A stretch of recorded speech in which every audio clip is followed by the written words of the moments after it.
Hey, welcome to another episode of Two Bear Arms. I'm Kurt, and this Duke is Stevens. All right, wonderful. Glad to have everybody watching again today. We're going to pick up on the holster side of things. We started doing this as a little series. If you watched our last one, you've seen us talk a little bit about outside the waistband style holster. So today we're going to talk a little bit about inside the waistband holsters. Sure. Few examples that we brought out to kind of show today.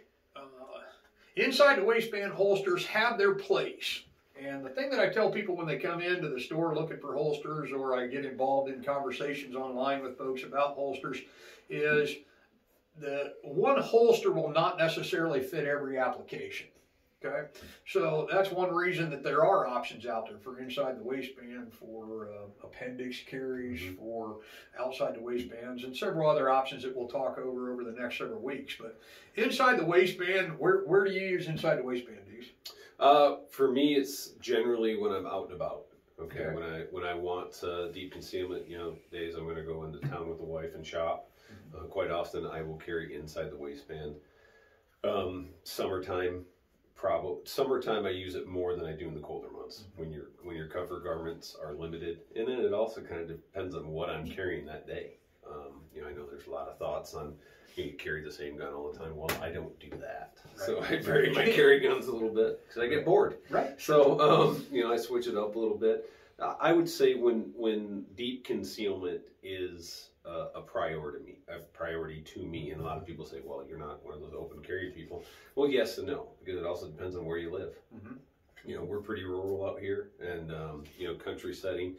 We open carry in the shop on a daily basis, and when I'm filling up at the gas pump or going into the gas station, everybody's pretty used to seeing me open carry at that point in time. So I do a lot of that, but generally when I go out of town is when I do that the most. Okay. So. Okay. Yeah, and very similar for me. If we're going somewhere out for a nice dinner, summertime especially, because you can't wear just a hoodie. I love wearing hoodies in the wintertime, so that makes it easy for an outside the waistband holster. Well, summer comes and you're in a t-shirt. To me, the best way to carry is the inside the waistband style holster. I know years ago when I traveled for a living and wore a lot of nicer clothing for the jobs that I had, inside the waistband was an absolute excellent choice because you could still tuck your shirt in around the inside the waistband holsters. And for those that don't have an inside the waistband holster, that was kind of the big design of it 15 years ago when it started becoming very popular with the Kydex application. Was that you have the ability where my hand is at. If you're watching the video, if you're listening, you're just going to have to trust me on this. But the clips actually fold forward away from the base of the holster, so you can still tuck your shirt in around the holster part and conceal the gun. And the only things that'll be showing to the public would be two clips sticking out. And like I tell people, people don't pay attention to what other people are wearing. They should more, Sure. just as far as situational awareness. We'll talk about that on another day. But people don't look down and can say, well, that guy had on a brown belt or a black belt, or Right. he had two clips that didn't make sense why they were sticking out there, or he had a little bulge here or there. That's not the case. People don't pay that much attention to what other people are wearing or doing. So just a slight concealment helps in a lot of respects. As far as the inside the waistband holsters, there's now become different designs that have become popular. The one that I'm holding up here is our original design that we started making over 10 years ago. Very, very comfortable, soft leather backings that are designed to lay against the body, or a t-shirt can go down behind it, whichever you prefer. But it is soft enough leather that it can go right up against the body. Breaks in very quickly, and then your own body heat and sweat will actually make the leather soft, much like a baseball glove when you were a kid, break it in over time. And then the Kydex part is designed to actually retain the firearm. And it does that by putting pressure on the trigger guard or on the ejection port, or a combination of the two, depending on the design of the firearm. And then your body pressure against the leather increases that retention on it. So very, very comfortable to wear if you pick the right holster and they are using good enough quality leather. Now, keep in mind, there are some companies out there, and this is not a commercial for ours, because there are a lot of good manufacturers of inside the waistband holsters. But just make sure that when you are looking at them, either online or in person, feel the leather. The leather needs to be soft, and read the reviews online and make sure that it doesn't take weeks and weeks to break in, because even at that point, the leather is never going to get truly soft like that really high grain, high quality leather that a lot of manufacturers are using. Yeah. Another spin off of the traditional inside the waistband is more of what we refer to as an EDC. It's a single clip inside the waistband holster. It's a little lower or a little narrower of a profile, and this works just excellent for the new micro carries, the 365s, the Hellcats, the new Max 9s, the Shields, the Shield Pluses.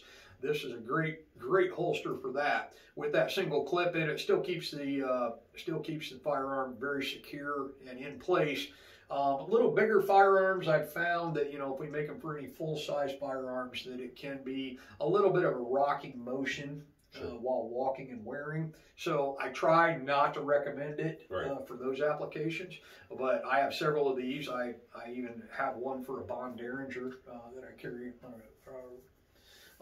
our days off and things around here. I carry Bond Derringer a lot, and that works really great for that application. And then I also have 365 that sometimes I carry in. You know, that style is a great grab and go too. Yeah, I mean, you know, if you're running to the store for a gallon of milk or something, it's very easy. You know, you can go appendix with it, you can go small back with it. I mean, you can literally, when it's a little bit slimmer profile, you can throw that anywhere on your belt. So. And that's a great point. You know, the first one that I showed you is more of a kidney position carry. It really can't be used as an appendix carry very comfortably, or even a direct side attach holster. It's more designed for a rear kidney carry style, where the EDC with the single clip, you're right, it's a great, and I've carried it. I'm not a big appendix guy as far as carry, but I have found that to be fairly comfortable, and I have carried it in appendix carry more than once. But then it can also be flipped around and put to the back and carried in the kidney carry style. So yeah, that's a great option there. And there again, there are several manufacturers making different styles of this. I think ours is the best always. Sure. Well, of course. Yeah. So yeah, you know, and you know, this is a good time to point out too that, you know, different body types are going to demand different designs. You know, if you're one of those guys that's a biscuits and gravy guy every morning, you know, maybe inside the waistband is not necessarily the idea for you, but there are several companies out there that are actually now trying to go towards that market for guys that carry, you know, have a gut or whatever, and because they want to carry inside the waistband too. So I do like biscuits and gravy. You do love, yeah, you do like biscuits and gravy.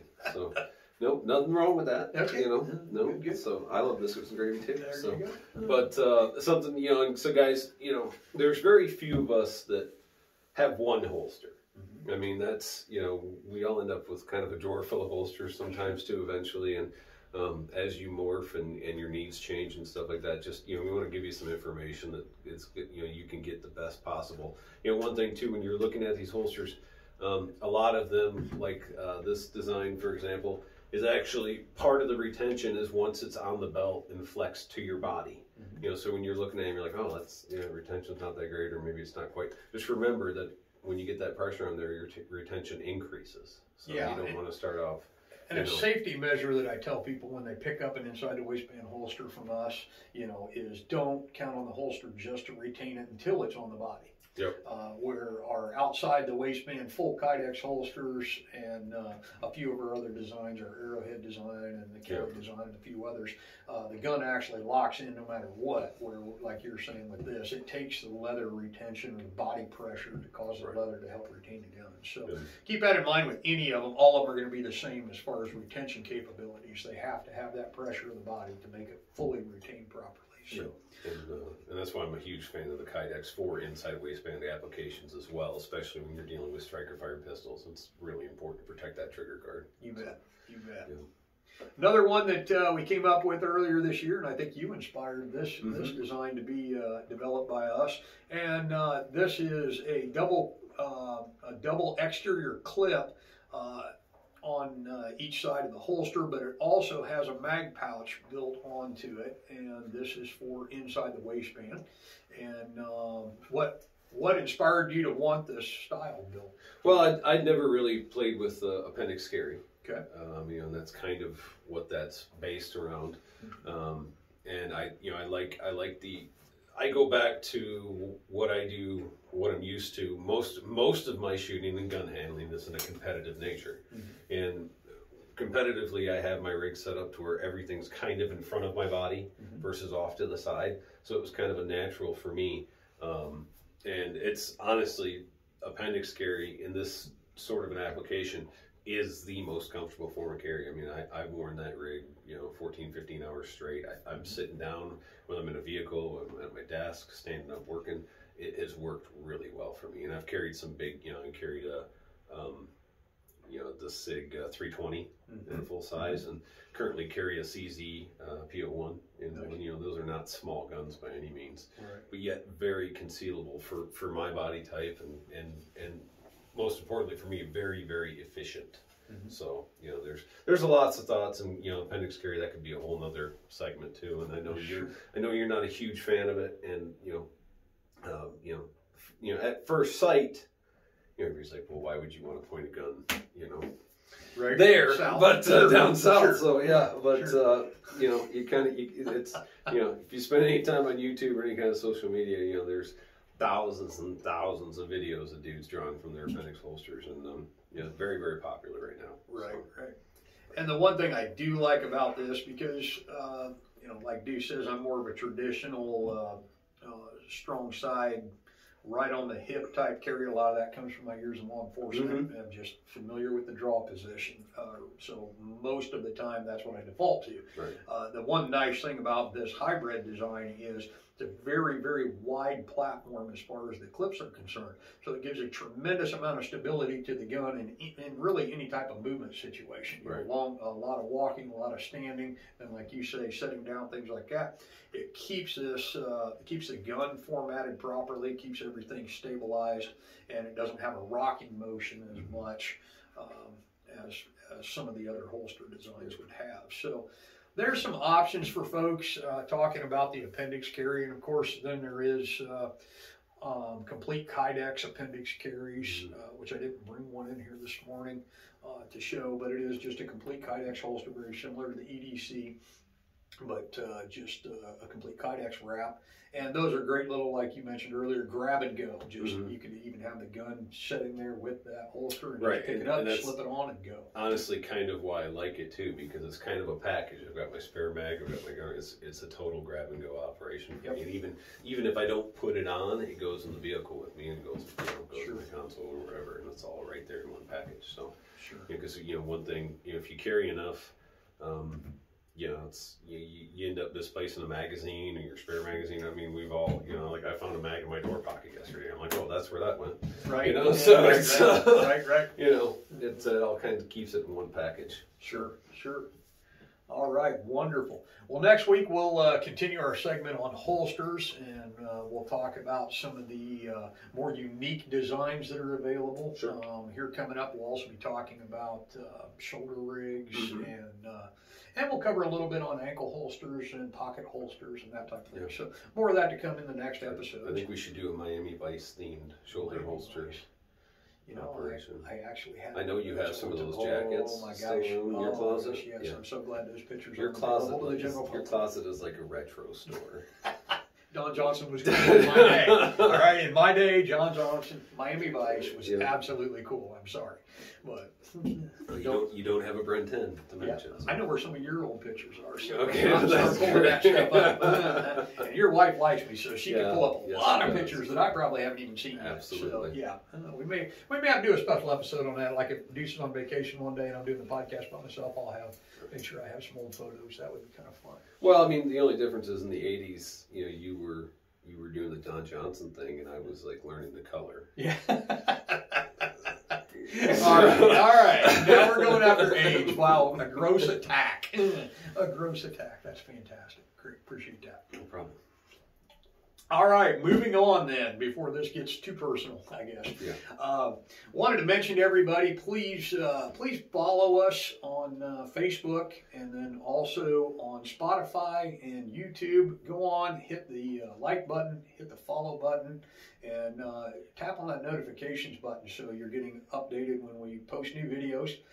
We're very excited. We picked up, we made a major investment this week, and we picked up a tremendous amount of really nice podcasting equipment, and our producer will be setting that up here in the next week or so. So hopefully by next week we'll have the bugs worked out of that, and you'll see a whole new look inside here, and hopefully the quality will be even better than it is now.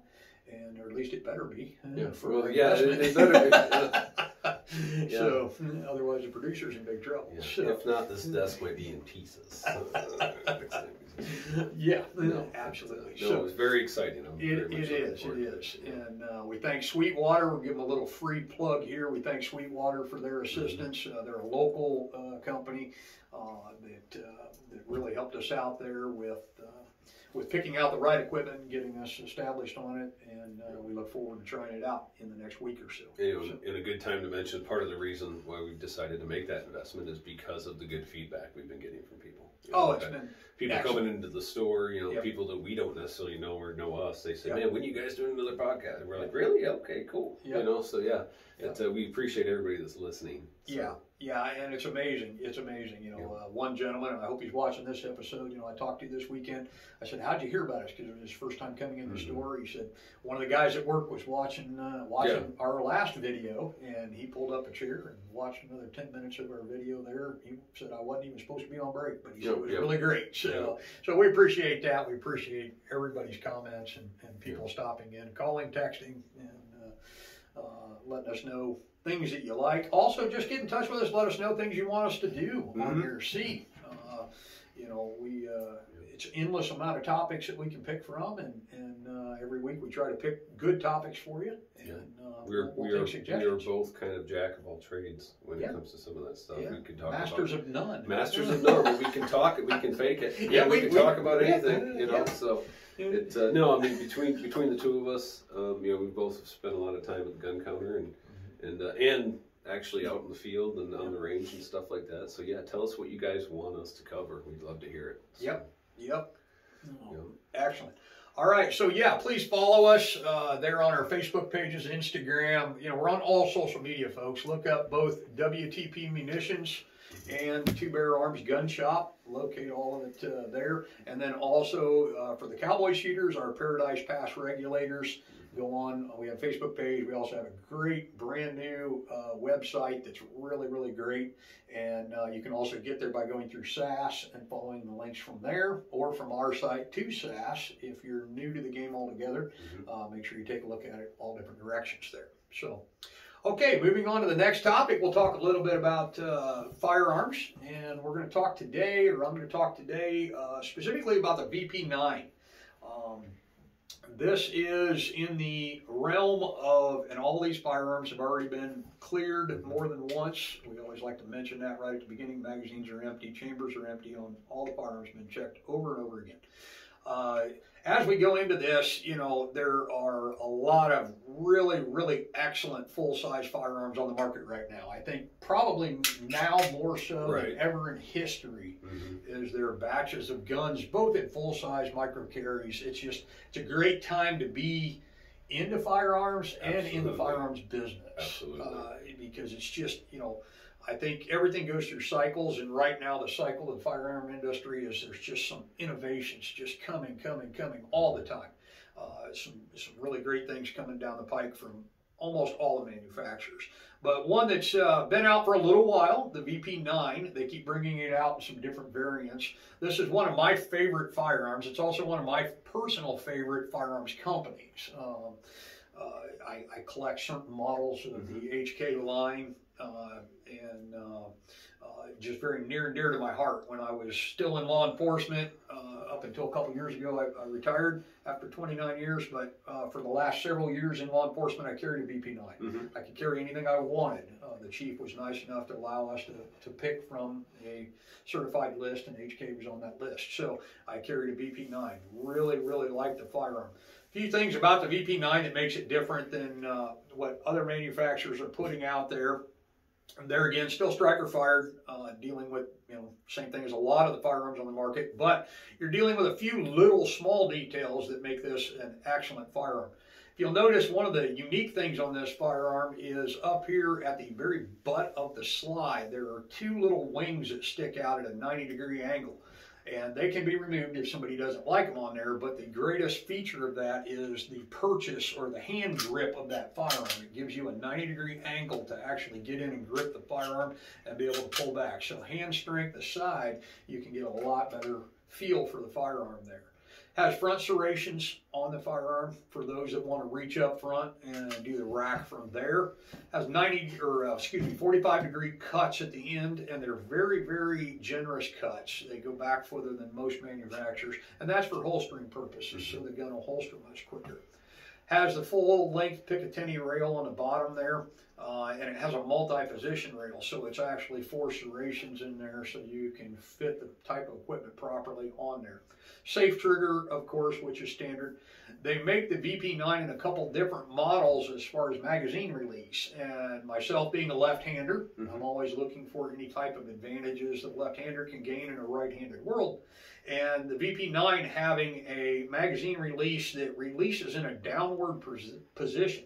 So it has these small wings on each side, so it's ambidextrous, and by pushing them down instead of pushing it in, you're dropping the magazine. What I like about this, and people say, oh, I'm so used to the push button. Okay, that's great, they make a push button model. But with just a little bit of practice, I find that this down position is a very fast way to release the magazine, even with your trigger finger, so you're not repositioning your hand. I drop it with the trigger finger, drop the magazine out. The other advantage of that is there's no opportunity to bump that button and release your mag. I think everybody out there at some point in time has either leaned into a car or bumped into a wall or, you know, threw a big satchel on and it bumped it and you could hear that click and it released your magazine. With the downward push, that's pretty much eliminated, especially if you have the proper holster. It'll be down below that, where in a lot of times the push button is not below that, because, and even then there can still be enough pressure put on the holster to make it release. So all metal mags, they are now, they standardly have the 15-round mags, but they have just recently released the 17-round mags with all the new VP-9s. They're all metal, great followers on them. Very, very thick application stop pads or bump pads on the bottom of the guns, and that's standard on them.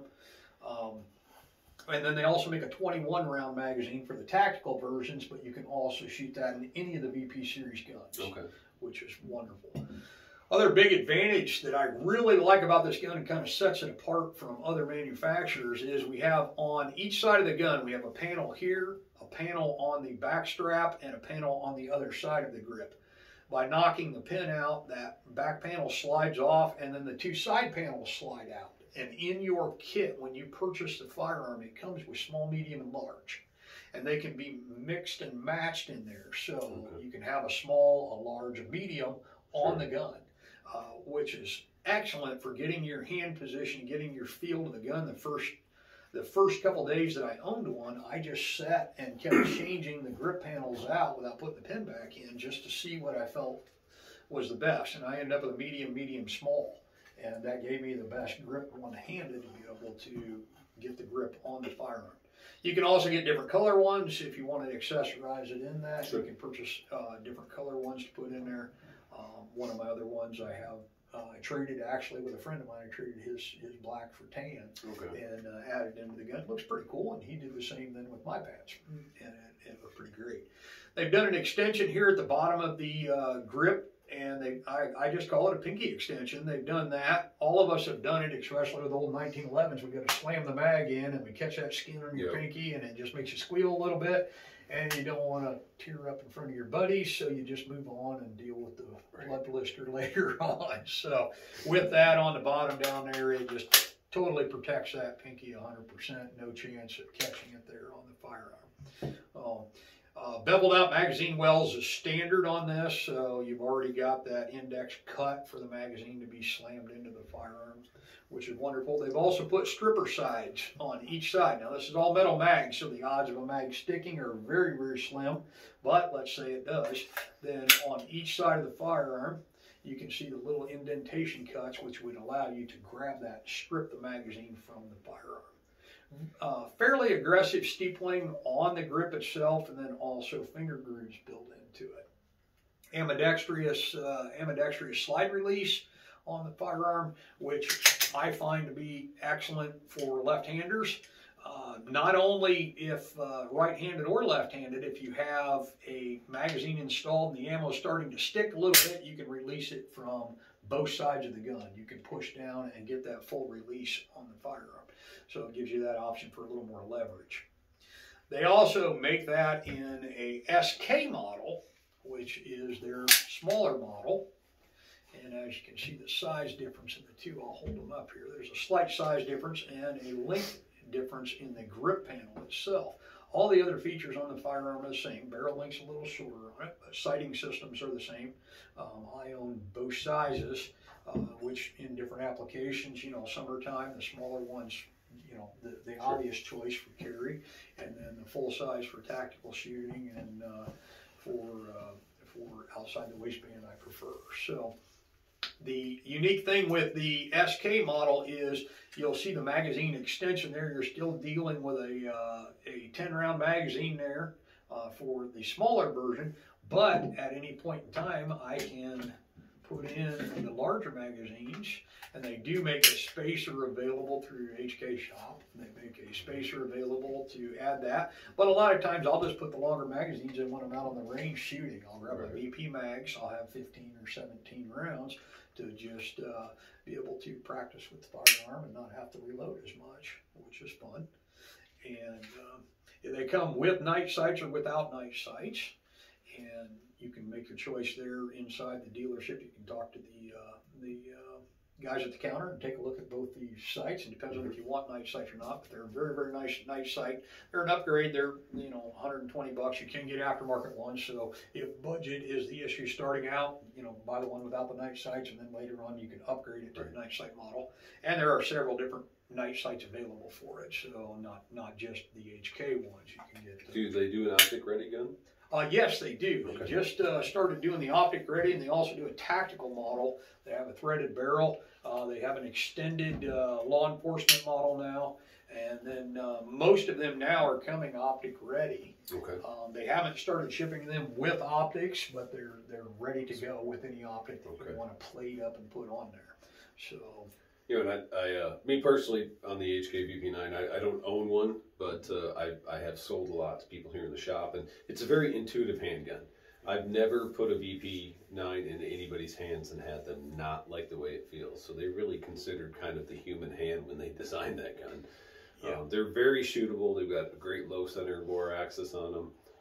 They're a lot of fun on the range, and which equates to better shooting, which equates to, you know, more confidence in what you're carrying. So right.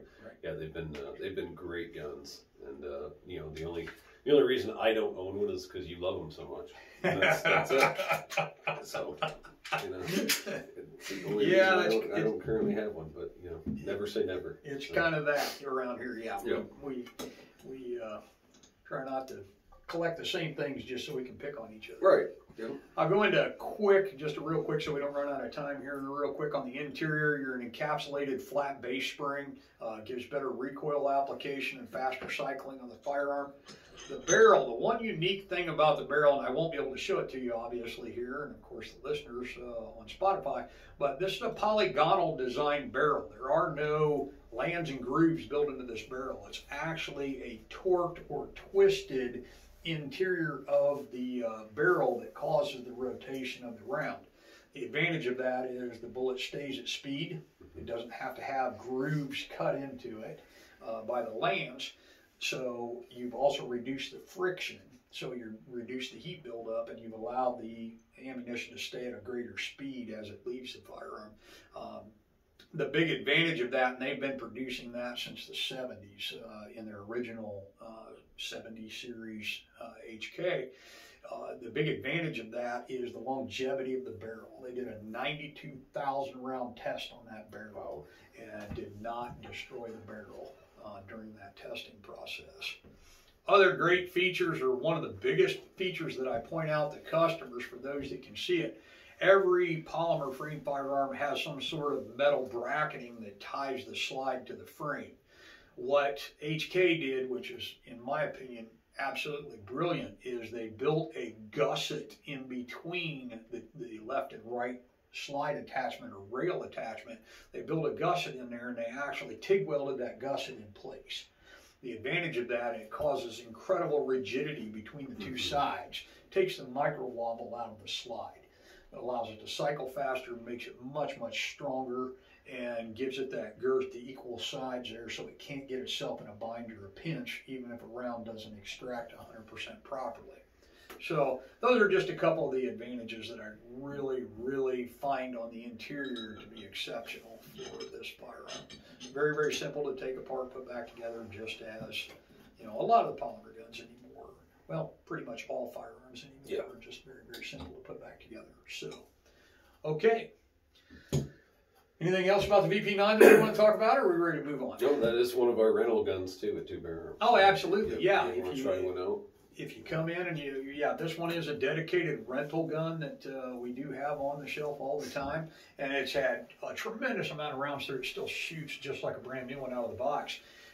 You can come into 2-Barrel Arms, rent it. It's $10 a day to rent it. Of course, they're for our outdoor range. Gun stays on our property. Gun stays on our property. Occasionally we are asked that. We are asked that. There seems to be some confusion about gun rentals sometimes. Yeah, the guns stay on the property. Yeah. No, you can't and they take get them shot directly on the range, right attached to the shop. Yeah.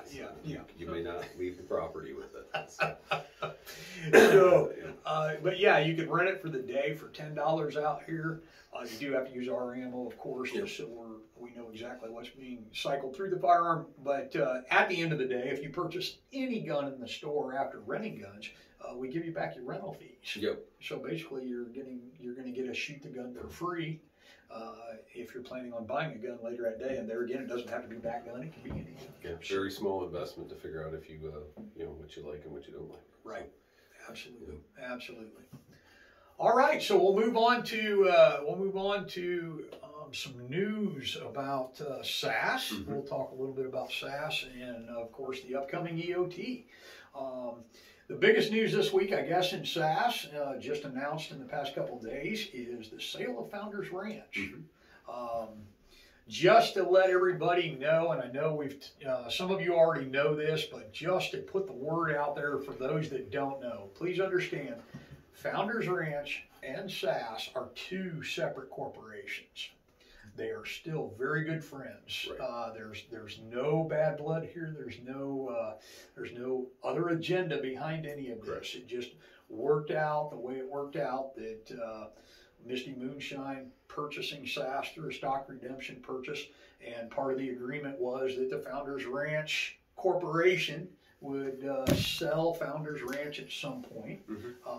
That way relieving everybody of the cost obligation of Founders Ranch and allowing for a new direction for SASS, such as allowing EOT after this year to go to Arizona and be managed by another club, basically, to allow SASS to focus on more things member related, more things local organic club related. So to kind of clear up some of the questions people have regarding it, it was placed for sale recently, and very, very quickly an offer was made and accepted by the Founders Ranch ownership, and they actually over the weekend held a ceremony introducing the new owners. Their intention at this point, to what we understand, is they are going to continue shooting sports there. The trap and skeet range will stay open. The sporting clays. And they are going to hold other events there. I assume, there again, this is total assumption on my part, that they're going to allow probably a SASS club to hold monthly events, I would assume. And they will hold other types of shooting venues there, I presume, also. And but as far as EOT or nationals or any of that, that is all moving on. It is already under contract, and this wouldn't have changed that necessarily anyway. And so, EOT will be moving, and then the nationals will be moving to Oklahoma. So that is. And again, just to reiterate, because I see it constantly coming up that the new home for End of Trail will be what was known as Winter Range in Phoenix, Arizona, starting in 2022. Yes. So yes. that will be the new home for End of Trail. Yep. So just so everybody's clear on that, because it continues to be a question. So for those of you who heard this more than 10 times, I'm sorry. For those of you hearing it for the first time, you're welcome. Apparently it bears repeating. Absolutely, absolutely. And just to kill the rumor mill, Paradise Pass here in Etna Green, Indiana, at our location, we are holding EOT for 2021, one and done. One and done. That is our theme, one and done. East of the Mississippi, one and done. We're very excited about it. We're working diligently 7 days a week right now on logistics and planning and grounds. Yesterday we spent because we're closed yesterday here at Firearms, so yesterday several of our employees, we spent the day working on outside projects, and that's going to be the theme now up until the first campers start rolling in. So we're very, very excited about it, and we're very excited for SASS as far as, this is uncharted territory for them, not only for EOT this year, but EOT next year and beyond.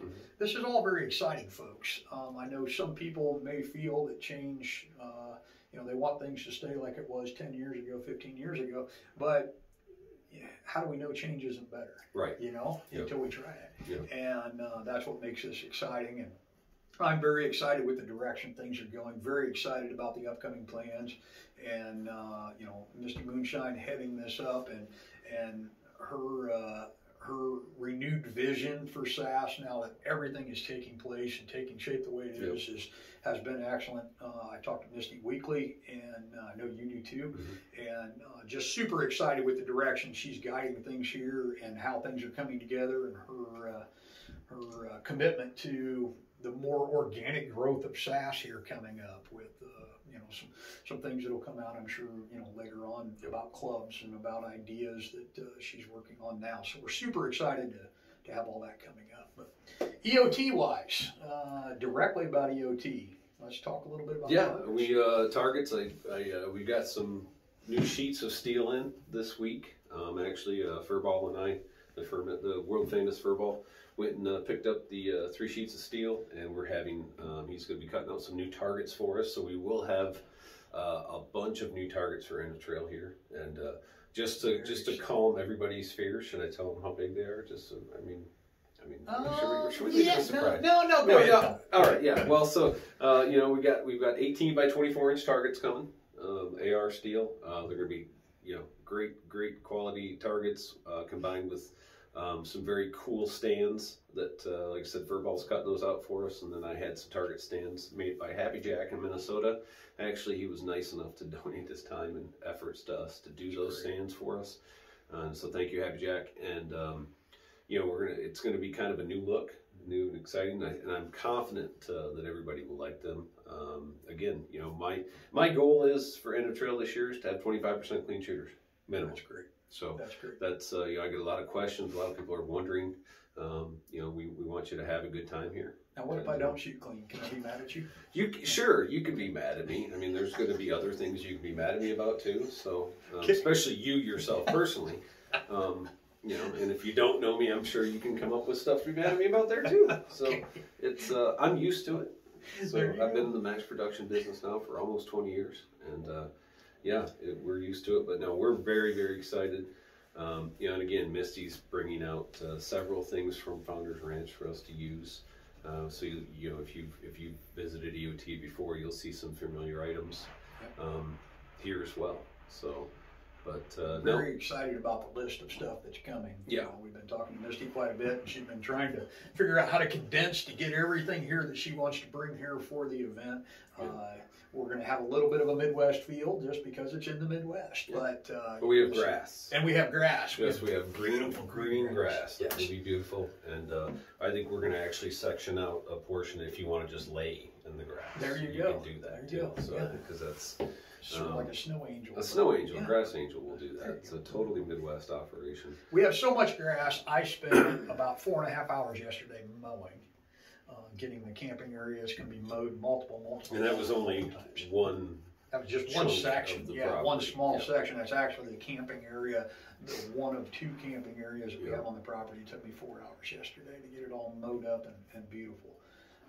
So, and it'll be mowed basically every week between now and EOT. So no, we're very, very excited. And, you know, prior to that, we've got our black powder match coming up there as well. So that's all black powder shoot. And we just went over the stages with Big Art Bohannon this morning. And looks like it's going to be a fun shoot. I wish you could have stuck around and been on the podcast. Yeah, it would have been nice to interview him, but he seems to not really want to be on the camera. Well, so Big Iron Bohannon, you have a standing invitation to come sit here at the desk with us. Big Iron Bohannon. Big Iron Bohannon. Let's get him in here. So, so if you guys want to see him on the podcast, make sure you let him know. Yeah, absolutely, absolutely. We've got our monthly match coming up this Saturday, so we should have a nice full group, and it's supposed to be sunny and in the mid-60s. So. It's going to be beautiful for the weekend. Now, in the next 2 days, really are lousy temperatures, but by the weekend, 66, I think, is what they're calling for Saturday, which is perfect. We've got our brass rats here. We've got Holy Smokes going to be here providing lunch. So yeah, it'll be a great weekend here. We're really excited. So. Very excited.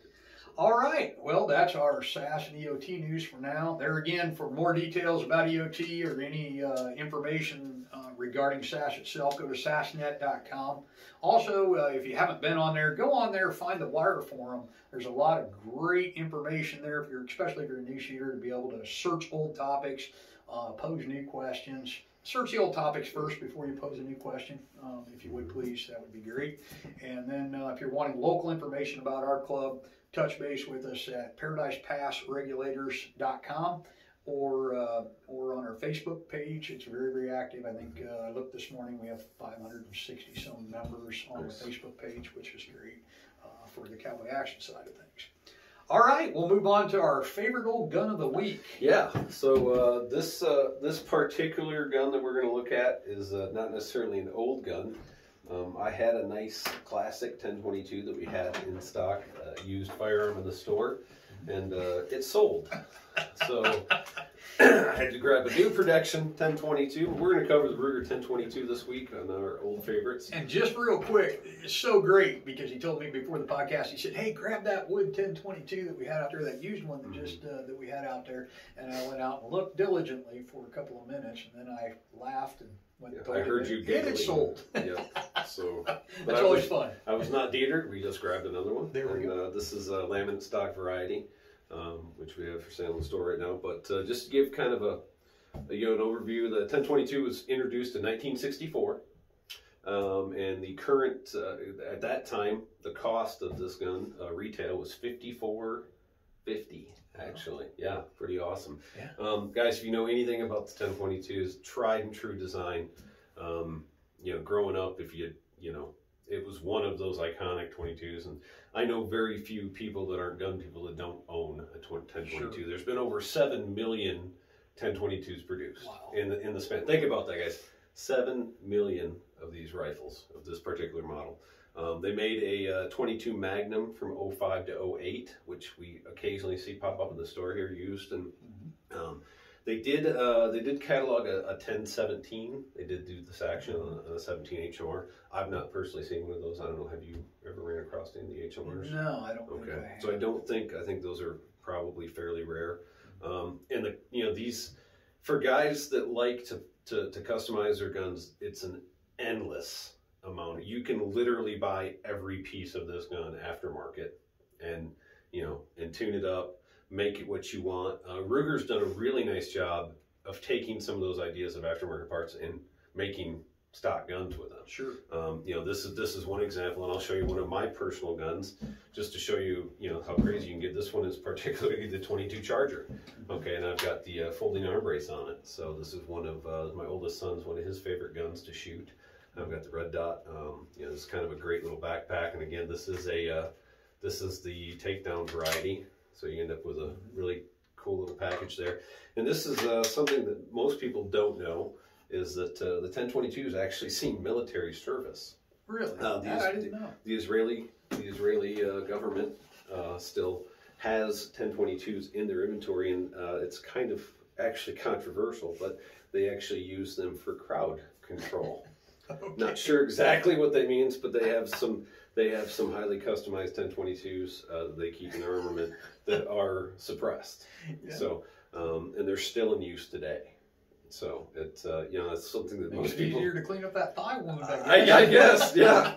There's like I said, I was reading the article about it, and they said in much controversy for crowd control, and I'm like, ooh, that's interesting. So I've been to Israel, and I really don't think they care what the world. No, thinks. I don't know. It's a wonderful country. Wonderful country, great people. Yeah, but they have been fighting longer than anyone else. Yep. So they're good at what they do. But no, guys, great guns, super reliable. Usually will digest any ammo you feed through them. So if you don't have one, if you're looking for a great 1022 to start the kids out with, or just have great family fun with, good way to go. And one of our favorites. Yeah, absolutely one of our favorites. You use yours quite often. Oh, I use mine a lot. Yeah, I use mine a lot. A lot of pest control done with that firearm. It's wonderful, and I've got a suppressor on it. It's just a joy to play around with. They come with a standard 10 round rotary mag. Yeah, you can get 20 rounders for them. 15 rounders, 20, 25. I've even seen drum mags, on the market for them as well. So you can kind of make them whatever you want. Yep. So one gun I can say, when you started talking about it, I was just sitting here thinking, it's one gun that pretty much at all times I try to keep 25 to 30 of them in stock in different configurations, because it is just such an iconic and such a workhorse in the firearms industry for plinking and pest control, and up to groundhog hunting and that type, squirrel hunting, of course, and just a absolutely utilitarian type gun for especially rural America. I bet every farmer in the county probably that has a gun probably has a 1022 somewhere, or they've used it to launch their PC carbine line. Yes. They use similar trigger groups and same concepts, so they've actually it's just been a wildly popular design. Yep. So check with your local gun shop, or definitely stop in here if you're close by. We'd love to show you the 1022s that we have, talk more about them. And we try to keep some used ones in stock, but they usually don't last very long. Kind of like the one that was supposed to be on the show today. Absolutely. So somebody owns that already. All right, well, thanks for the info on that. Yeah, no problem. Okay, we're getting ready to wrap up the show here a little bit. I wanted to mention the shoots that we have coming up. Like Deuce mentioned a few minutes ago, we have a shoot this Saturday. So try to make it out for that event if you want to shoot a monthly, kind of get used to the place, especially if you haven't been here, or if you haven't been here in a while. Hopefully all our locals will be here. I think it'll be a pretty good turnout this weekend.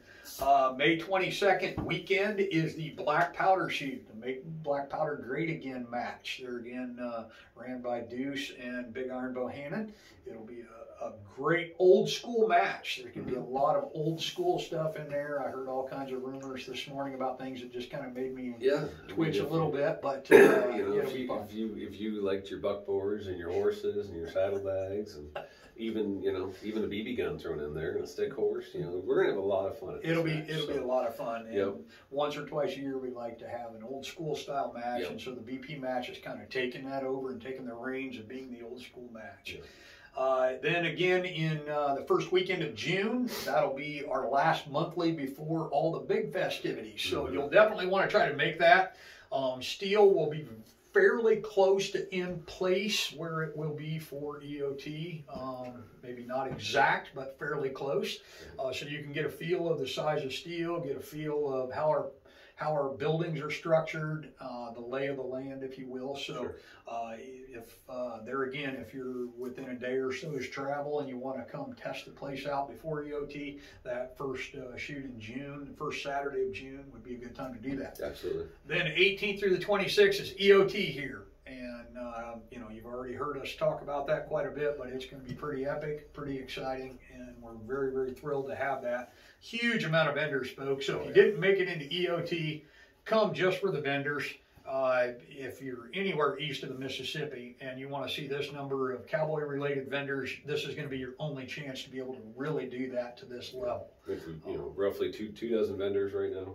Not counting food vendors. Absolutely. And, absolutely. Another 18 food vendors on the list, plus the amount of clothing and hats. You know, D-Bar J's coming in, super excited about them. They're just super great folks. Really excited to have them. Working Ranch is coming. Leather makers Murphy and Vertical. I'm sorry. Vertical. Yep. Vertical Murphy. coming in. Yep.